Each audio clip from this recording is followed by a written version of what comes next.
बिस्मिल्लाहिर्रहमानिर्रहीम। कुरान मजीद और हदीस में कौम आद के बारे में ये जिक्र मिलता है कि वो जिस्मानी तौर पर इंतहाई ताकतवर और गैर मामूली कद्दो-कामत के मालिक थे। इनकी जिस्मानी क़ुव्वत और कद्दो-कामत को इनके तकब्बुर और गम का एक सबब बनाया गया है। कौम आद की कद्दो-कामत का जिक्र कुरान मजीद में इरशाद सूरह फजर में अल्लाह ताला ने फरमाया, क्या तुमने नहीं देखा तुम्हारे रब ने आद के साथ क्या किया, जो बड़ी कामत वाले थे, जिनकी मांड कोई दुनिया में पैदा नहीं किया गया। यहाँ बड़ी कामत वाले के अल्फाज से इनके गैर मामूली जिस्मानी कद्दो-कामत की तरफ इशारा किया गया है।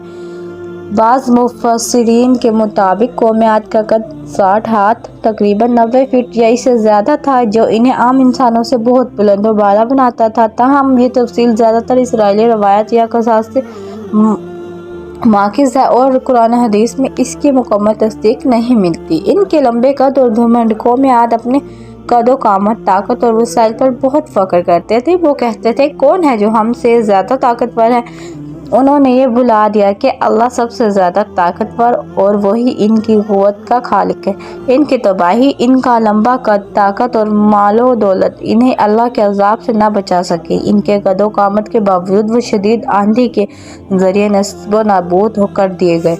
कौम आद के किस्से से ये सिखाया जाता है कि इंसान की ज़ाहिरी ताकत या जिस्मानी साख्त अल्लाह के सामने कुछ भी नहीं। असल कामयाबी अल्लाह की फर्माबरदारी और आजिज़ी में है।